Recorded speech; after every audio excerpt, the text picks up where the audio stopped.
How do you compose a perfect frame? Well, once you have an idea of what you want to photograph, that's the first step.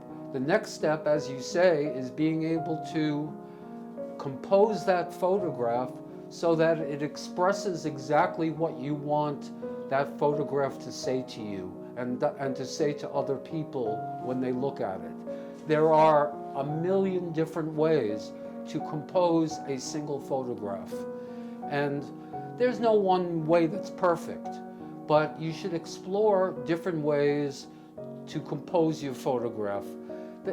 Sometimes people talk about rules, laws of composition. And even though I can talk about laws of composition, every law can also be broken. They're not laws that are rigid, that you must follow. There are some amazing photographs that break all the laws. But some basic ideas. Many of you probably already know what's called the rule of thirds. The rule of thirds, if you divide a picture into 9 equal pieces, there are 4 places where those 9 pieces meet, 4 dots. And many people, when they're starting out in photography, put the subject directly in the center. And sometimes that works. But people have analyzed and looked at some of the finest paintings and drawings from all throughout history. And they've found that the most famous ones and the most beautiful ones, the subject is not directly in the center. That they're in one of the 4 points that when you divide that picture up into 9 pieces, they intersect. And it's those points. So don't always look at at the center. Sometimes it makes a great picture, and sometimes it's unavoidable, but something to think about.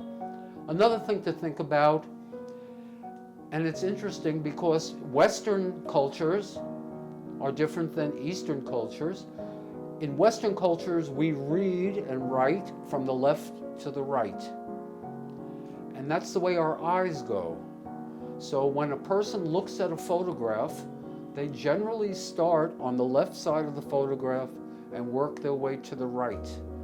In Chinese culture, it's the opposite. They start on the right side, and if they look at a photograph, and they work their way to the left.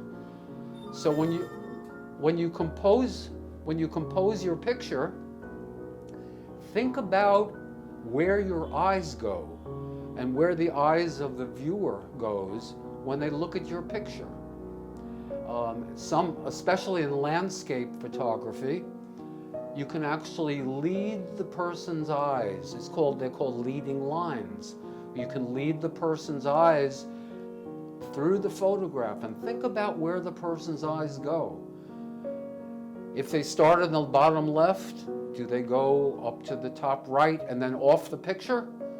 Or is there something on the right that bounces their eyes back to the beginning again? So you think about where the person's eyes go. And sometimes the eyes can go in a triangle. Sometimes the eyes can go in a circle. So you think about, when you compose your picture, think about where the person's eyes will go. Another part of composition is certain colors like red and orange and very bright whites are the first places where a person's eyes will go when they look at your photograph. So if the subject is somewhere else in the photograph and there's a big red spot somewhere, their eyes are going to go to that red spot first. And you don't want them to go there first. You want them to see your subject or follow the path. So be aware of these colors that attract people's eyes and try to avoid doing that if at all possible. You know, these are all things that you cannot always do in the field. Sometimes you must take a picture when it's there, when it's available, and you don't have the time to think about all these things. But if you think about them periodically, after a while it'll become part of you. and it'll be just something that you don't even consciously think about. Another thing is people's eyes follow lines, and look for lines in your photographs, whether they be straight lines, diagonal lines. People's eyes generally, when they look at a photograph, follow lines. It could really help your photograph a lot by having lines go in a certain direction. And I think the last thing I just want to mention now is the cropping of your photograph. How close you are to your subject, how far away, how much background is in your photograph.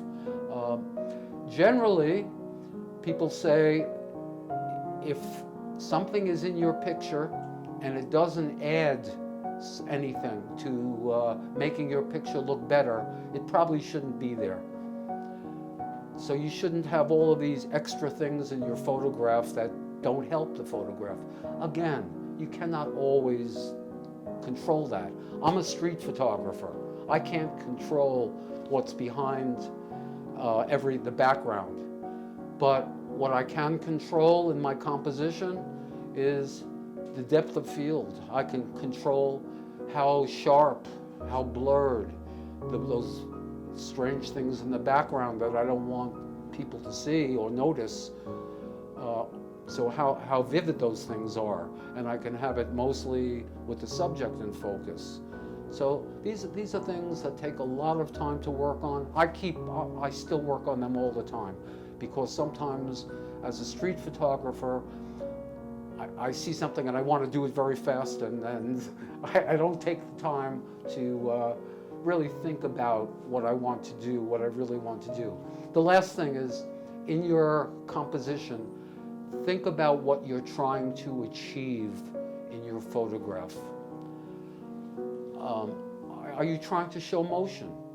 Or are you trying to keep it very still, very sharp? If you're trying to show a little bit of motion, like if there's water in the background and you want to show the water moving a little, that affects the type of composition you do. And it affects some of the controls on your camera. But think about what you're trying to achieve, what you want the person who's looking at your picture to feel when they see it.